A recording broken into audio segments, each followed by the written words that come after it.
So ayan mga idol, ang daming mga alaga sa aking kapatid.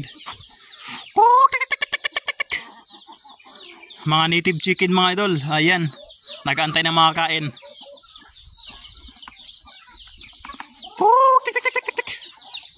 Ayan, kain muna kayo tahop.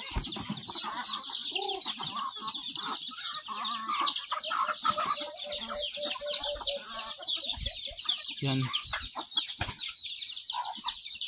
Maini bantayan gini mga manuka. Naghan din mo manok na binuhi dire. Magpangawala gini bag dilit tulugan. Ayan. Ayan mga idol, meron pa naglimlim dito. Parang Texas, bilog ang itlog na mahaba.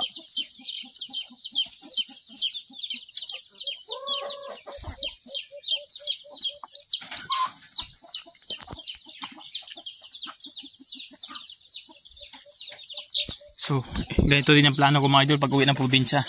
Balang araw, ayan, mag-alaga ng mga native chicken. Dahil yung native chicken, madali lang alagaan. Hindi pareho sa mga Texas na sakitin.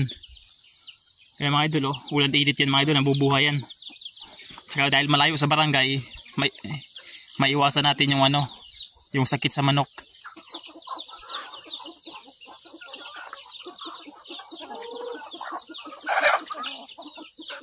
Nabali ang paa.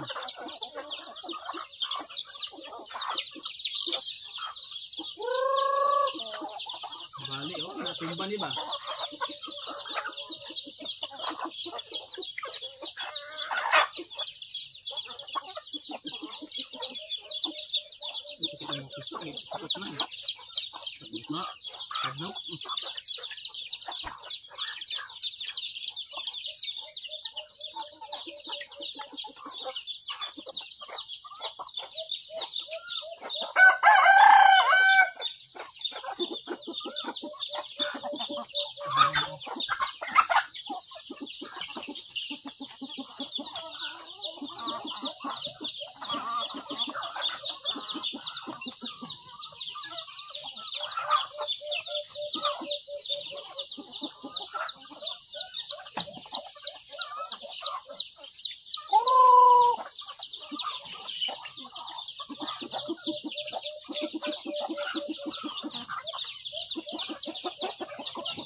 Asa man ang utan ng likoy? Utang ng likoy sa luti ni Lula Sasa.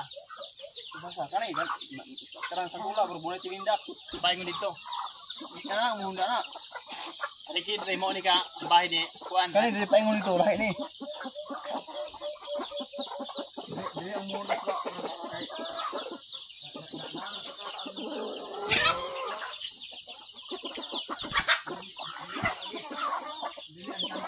Na relax na mga manok, busog na.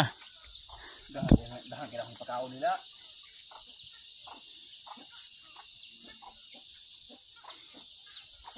Kagkarak di manok dire, gaip mo guna. Kuha mo manok dire pugiboy. Dol, pagkatapos namin dito, pumunta kami sa taas. Doon sa aming lumang bahay. At yan mga idol, maraming salamat sa inyong panonood.